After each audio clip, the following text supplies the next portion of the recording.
Magandang umaga po mga kaibigan. Ito na naman ang programang Alamin ang inyong Biblia, Know Your Bible Program, na marinig nyo every Sunday between 5 to 6 a.m. dito po sa Barangay 92.7 FM. At ang inyong po lingkod na tagapagbigay ng mensahe, Brother Dan Oliva. Ang programang ito ay sponsored po ng World Radio International through White Sparrow Road Church of Christ and West Monroe, Louisiana, USA. At magandang umaga po sa lahat nating tagapakinig. Kung kayo po ay may mga katanungan or request after this program, kayo po ay aming inanyang mag-text o tumawag sa aking number 059-49329 and 0935-191-2467. Meron din pong FB account, ang programang Know Your Bible or Alamin ang Biblia. Some of my messages are already recorded there. At sa umagang ito ay naka-video ang programang ito through our brother Robert Lindo, isa po sa mga estudyante ng Bible College, Philippine Bible College. Bago natin pakinggan ang programa, mga kaibigan at mga kapatid, ang leksyon, ay pakinggan po natin ang isang awiting spiritual at pagkatapos niyan ay patutuloy tayo sa ating mensahe. Ang ating pong pag-uusapan ngayong umaga ay aking pinangmatan sa wikang Ingles na demon possession, then and now. Ang pagsanib o pagsapi ng dyablo sa mga tao noon at kung mayroon pa sa ngayong kapanahunan. Isa sa mga pinakamahalagang paksa sa Biblia ay tungkol po sa ating pag-uusapan ngayong umaga ang demon possession o pagsanib o pagsapi ng demonyo sa tao at kung paano niya kinokontrol ang tao kung siya ay sumasapi o sumasanib na. Ito ba ay katotohanan o hindi katotohanan? Ito ba ay katang-isip lamang? Maraming nagsasabi na ang demon possession o pagsanib ng demonyo ay hindi po totoo. Isa lamang itong haka-haka o kwento. Kaya kailangan na pag-aralan po natin sapagkat sinabi ng ating Panginoon sa Kristo sa 1:8:32, malalaman ninyo ang katotohanan at ang katotohanan ang siyang magpapalaya sa inyo. Sa ating pag-aaral ngayong umaga ay hahatiin natin ang paksa ito sa tatlong parte. Primero, ang kahulugan ng terminong demon possession o pagsanib ng demonyo. Pangalawa, bakit noong kapanahunan ng mga Panginoong Jesucristo at ng mga apostoles ay napakarami ng kaso ng demon possession. Ito pa ay nangyari ng unang siglo or first century. At pangatlong parte ng ating leksyon ay papaano natalo ng ating Panginoon sa Kristo ang kapangyarihan ng dyablo dito sa lupa. At yan po ay pag-uusapan natin mamaya lamang sa ating leksyon. Sa pagpapatuloy pa rin mga kaibigan at mga kapatid, unang-una binabati natin ang ating mga radio listeners dito po sa siyudad ng Baguio, sa probinsya ng Benguet, sa buong Cordillera region, lalo na po dyan sa San Juan, Abra, mga kapatiran natin dyan. Dyan na rin sa Naguilian, La Union, ang ating mga kapatiran dyan sa Iglesia, hanggang po sa Lingayen, Pangasinan, yan din po sa Rosario, La Union, sa Tumalandan, Lingayen, Pangasinan, sa Anda, sa Sual, hanggang po sa Bulinaw, Pangasinan, at kung saan pa man inaabot ang signal ng Barangay 92.7 FM na marinig natin every Sunday dito po sa ating programang Alamin ang inyong Biblia, Know Your Bible Program. Unang-una po ay bigyan natin ng kahulugan ang termino demon possession o o pagsanib ng masasamang espiritu sa tao. Una-una, dapat po tanggapin natin ang katotohanan na mayroong demon possession o pagsanib o pagsapi ng mga dyablo noong kapanahunan ng ating Panginoon sa Kristo at ng mga apostoles. Ayon sa Matthew 4:24, dito ay sinasabi sa sulat ni Matthew na dinala nila kay Kristo ang lahat ng mga may sakit at may karamdaman, lalo na yaong mga sinaniban o inalihan ng demonyo. Sa Matthew 10:1, sinasabi rin na ang Panginoong Hesus ay nagbigay ng kapangyarihan sa 12 disipulo na naging apostoles at sila ay binigyan ng kapangyarihan na magpalayas ng mga masasamang espiritu sa mga tao. Ngayon, paano po nangyayari ang sinasabi nilang demon possession o pagsanib o pagsapi ng masasamang espiritu sa tao? Ang mga demonyo po ay mga espiritu. Paano sila nakakapasok sa tao? So sa kapangyarihan ng kanilang pinakapangulo, pinuno, si Satanas, ang mga tao ay napapasukan ng mga masasamang espiritu at kinukontrol po ang kanilang mga pag-iisip, kanilang mga salita, pati na rin ang kanilang mga aksyon. Ito po ay hindi lamang nasa isip. Ayon sa mga ibang tagapagpaliwanag, sabi nila ito raw ay psychological lamang.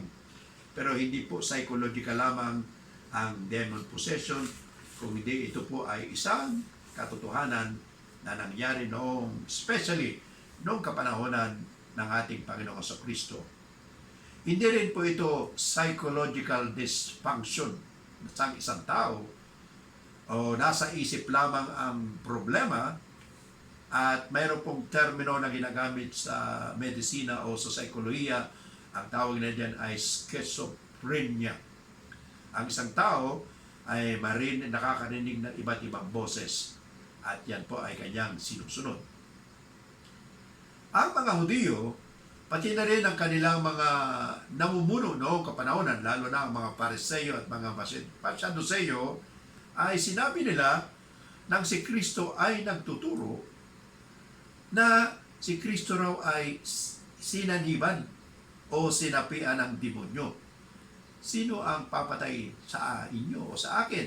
Hindi ba kayo ay sinapian ng demonyo? Yun ang sabi nila sa Juan 7, Kapitulo 7, talatang 20. Yun ang sabi ng mga Hudyo kay Kristo. At sa Ebanghelyo pa rin, Juan 8:48, sabi ng mga Hudyo kay Kristo, ikaw ay isang Samaritano at ikaw ay sinapian ng demonyo. Yun po yung kanilang mga accusation sa ating Panginoong Kristo. At sinasabi pa rin sa mga gawa, Kapitulo 8, talatang 7, na itong si Felipe, isa sa mga diakono na binanggit doon sa Kapitulo 6 ng Aklat ng mga Gawa, ay nangaral at siya ay nakarating sa Samaria. At doon sa Samaria, pinangaral niya sa Kristo, nagpakita siya ng mga kababalagan at hindi lamang kababalagan, sinasabi doon na nagpalayas din siya ng mga demonyo sa mga tao sa pamamagitan ng otoridad o kapangyarihan na ibinigay ng ating Panginoon sa Kristo. So, si Felipe ay nakapagpalabas ng mga masasamang espiritu at yun po ay isang pamamaraan para mahikayat niya ang mga tao para makinig sa Ebanghelyo ni Kristo. At doon sa Samaria ay marami pong naniwala sa ating Panginoon sa Kristo bilang Panginoon at tagapagligtas ng sanlibutan. Ayon pa rin sa sulat ni Marcos 1:27, nagtaka ang mga tao sa kay Kristo sapagkat pati ang mga masasamang espiritu ay nauutusan niya at ang mga masasamang espiritu ay sumusunod sa kanya. Kaya't lalong nagtaka ang mga tao na nakinig sa ating Panginoong Jesucristo. Ngayon, ang katanungan, mga kaibigan at mga kapatid, bakit maraming sinaniba ng masasamang espiritu noong kapanahonan ng ating Panginoong Jesucristo? Yan po ay sasagutin natin mamaya pagkatapos ng awiting spiritual na ito para purihin ang ating Panginoong Diyos at Panginoong Jesucristo. Tuloy po natin sa katanungan kung bakit noong panahon ng ating Panginoong Jesucristo ay marami pong sinaniban at sinapian ng Espiritu Santo. Ano po ang dahilan? Ang paliwanag po dito na mas maraming sinaniban ng masamang espiritu noong kapanahonan ng ating Panginoon Jesucristo sapagkat ang Panginoong Jesucristo mismo ay naroon upang ipakita ang kanyang kapangyarihan bilang anak ng Diyos. Basahin po natin ang sinabi ni Juan, ni Apostol Juan sa Ebanghelyo ni Juan, Kapitulo 20, talatang 30 at 31. Ganito po ang sinasaad. Marami pang mga himalang ginawa si Jesus na nasaksihan ng mga alagad na hindi nakasulat sa aklat na ito. Ngunit, ang mga nakasulat dito ay sinulat upang kayo'y sumampalataya na si Jesus, ang Kristo, ang anak ng Diyos, at sa pananampalatayang yon ay magkaroon kayo ng buhay sa pamamagitan niya. So ayon kay Apostol Juan, marami pong himala na ginawa pa ang Panginoon sa Kristo at nasaksihan ito ng kanyang mga alagad at hindi lamang kanyang mga alagad, pati na ang mga taong pinangaralan niya ay nakita din nila. At kasama po doon sa mga kababalaghan, himala na ginawa ng ating Panginoon sa Kristo ay ang pagpapalayas ng mga masasamang espiritu sa mga tao. Dito po sa tatlong ebanghelyo, Matthew, Lucas at Marcos, ay may 7 halimbawa o kaso ng mga pagpapalayas ng ating Panginoong Jesucristo sa mga masasamang espiritu sa mga tao. Pero hindi na po natin babasahin yan sapagkat wala na po tayong panahon. Pero sapat na lang malaman natin na mayroong pang ibang mga pangyayari at yun po ay 7. Marahil sa ibang pagkakataon ay pag-aaralan natin ito kung sino-sino ang mga sinapian nito, kung anong nangyari sa kanila at kung paano pinalayas ng ating Panginoong Jesucristo ang masasamang espiritu na lumukob sa kanila o sumapi sa kanila. Si Kristo po ay gumawa ng maraming himala, maraming pagpapagaling sa mga may sakit, at ang tawag po sa tinatawag na pagpapalayas ng demonyo sa salitang Ingles ay exorcism.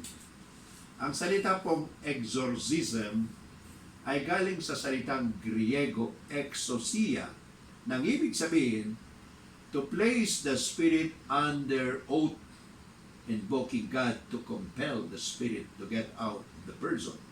Tagalog po natin, medyo malalim na English na yan. Ito po ay pinapailalim ang espiritu sa kapangyarihan ng Panginoon sa pamamagitan ng paggamit ng salita ng Panginoon. Sa pangalan ng Panginoong Jesucristo, ikaw ay pinalalabas ko. At yun po ay nangyari. Mamaya may mga halimbawa po tayo sa aklat na magawa na sasabihin dito. So, ayon sa ating sinabi kanina, ang New Testament po ay nagsasabi na may 7 o rather 6 na mga kaso o halimbawa ng pagpapalayas ng ating Panginoon sa Kristo sa mga demonyo. Ngayon, ang salita pong demonyo ay galing sa salitang Griego, daimon o demon, ginawa nating daimon. At ito po ay binabanggit ng mahigit sa 100 beses sa Bagong Tipan. Subalit, nasabi natin kanina na ang nakatalalang sa mga ebanghelyo ay 6 na kaso, halimbawa ng pagpapalayas ng ating Panginoon sa Kristo. At ang mga apostoles po, mga kaibigan at mga kapatid, ay binigyan din ng kapangyarihan ng Panginoon sa Kristo pati ang 70 disciples at ang ibang mga mananampalataya ng kapangyarihan sa pagpapalayas ng mga masasamang espiritu.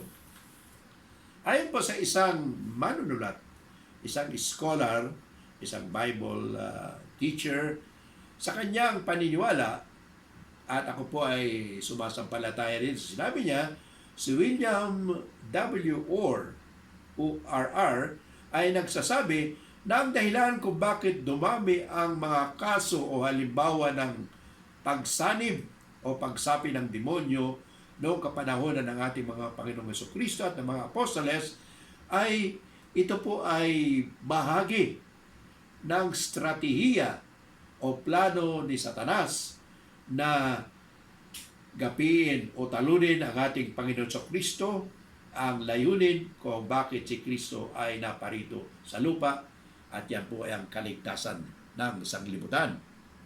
Subalit, nang wala na si Kristo, pati na rin ang mga apostoles, nawala na rin yung mga problemang ganyan. Nawala na rin yung maraming mga sinasapian o sinasabihan ng Espiritu Santo. Ano po ang dahilan, mga kaibigan at mga kapatid? Mababasa natin yan sa sulat ni Apostol Pablo sa 1 Corinto Kapitulo 13, 1 Corinthians 13, at ito po ang paliwanag ni Apostol Pablo. Verse 8, 1 Corinthians 13 verse 8 and following, sabi niya rito, matatapos ang kakayahang magsalita ng mensahe mula sa Diyos, titigil rin ang kakayahang magsalita sa iba't ibang wika at lilipas ang kaalaman, ngunit ang pag-ibig ay walang katapusan. Hindi rin ganap ang kakayahan nating magsalita ng mensahe mula sa Diyos, ngunit pagdating ng ganap, maglalaho ang hindi ganap. Ano po yung hindi ganap o the perfect? Ito pong ganap na ito na tinutukoy dito sa James 1:25 is the perfect law of liberty. So may hangganan po ang kapangyarihan na gumawa ng mga himala, magsalita sa iba't ibang wika, at sabi ni Apostol Pablo, lilipas ang mga kaalaman ito. Subalit ang pag-ibig ay walang katapusan.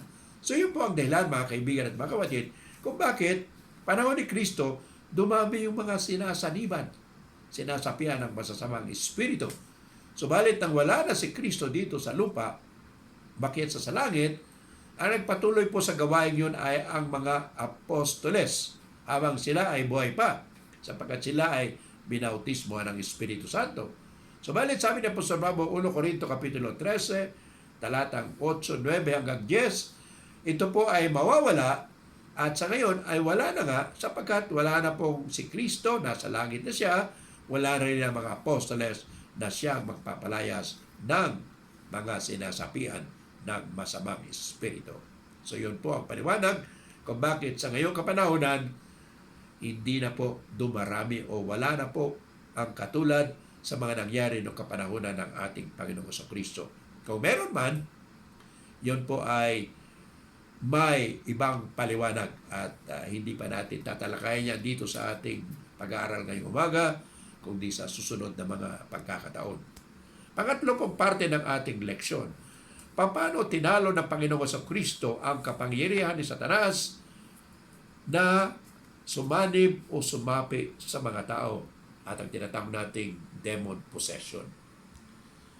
Ang explanation po ng Biblia, mga kaibigan at mga kapatid, sa pamamagitan ng pagkabuhay na muli ng ating Panginoong Jesucristo, ay ipinahayag niya ang kanyang kapangyarihan sa kay Satanas at pati na rin ang mga puwersa o kasamaan ni Satanas.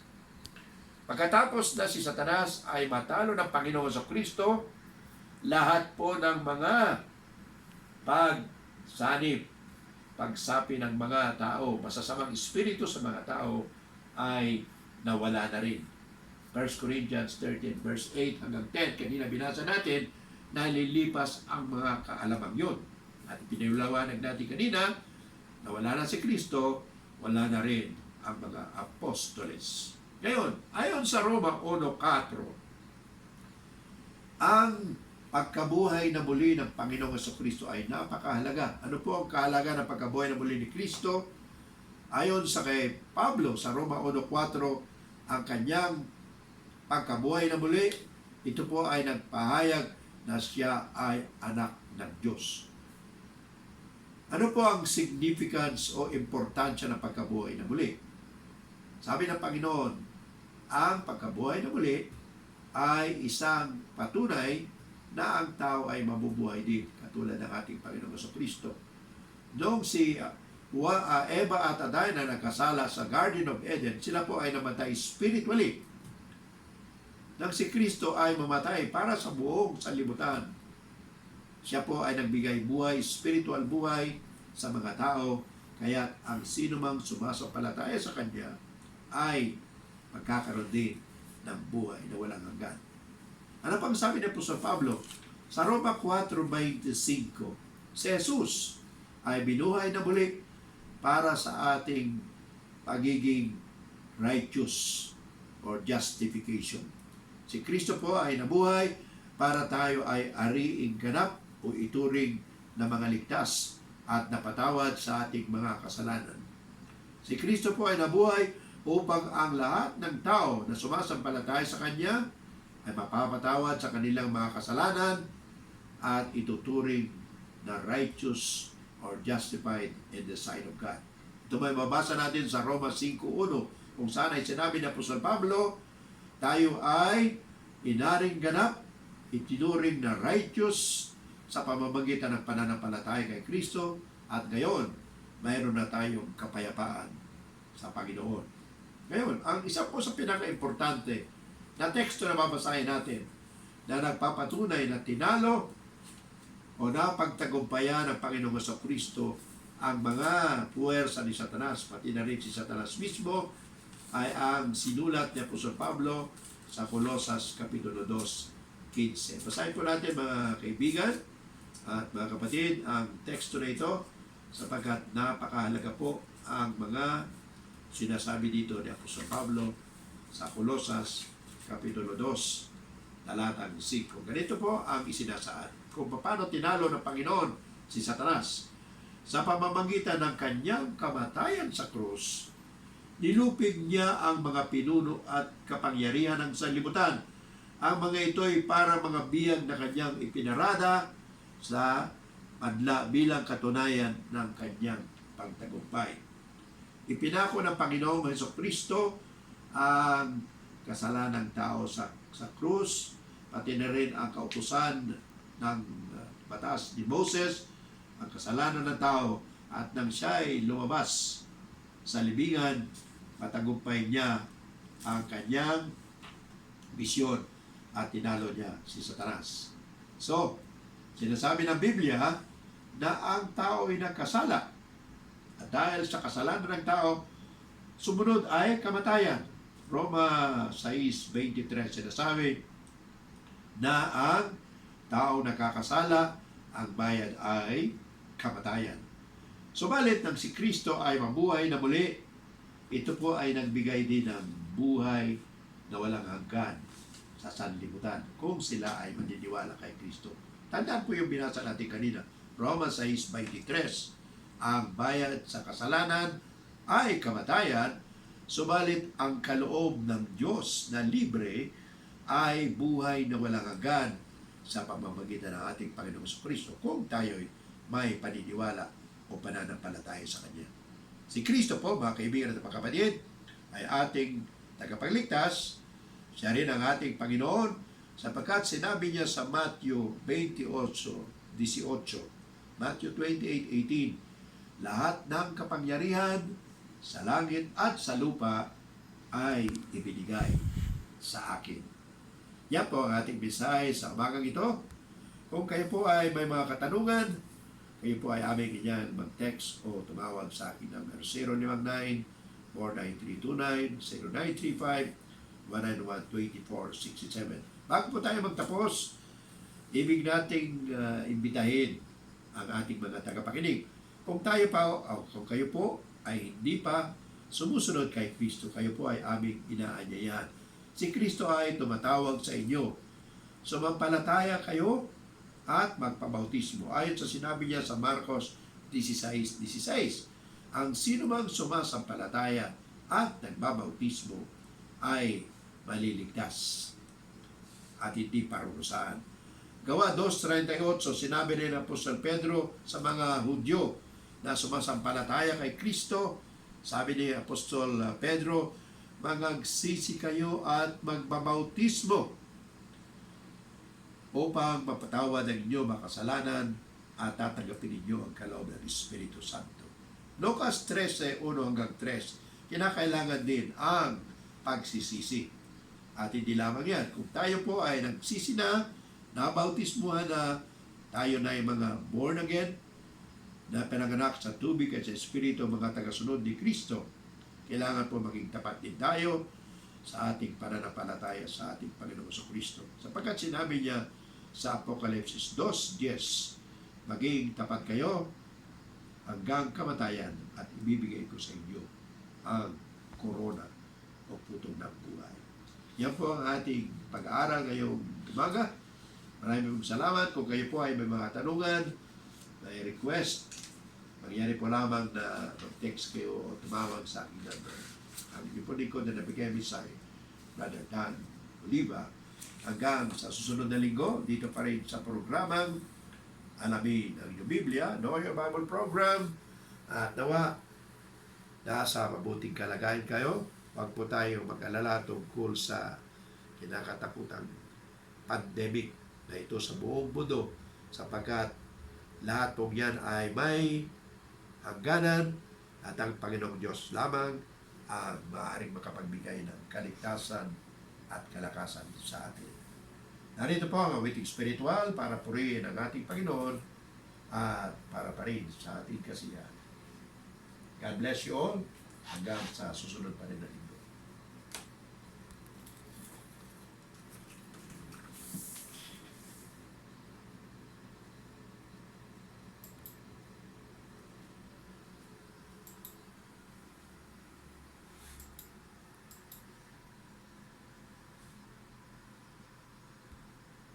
Hindi ko naalala po sa dito.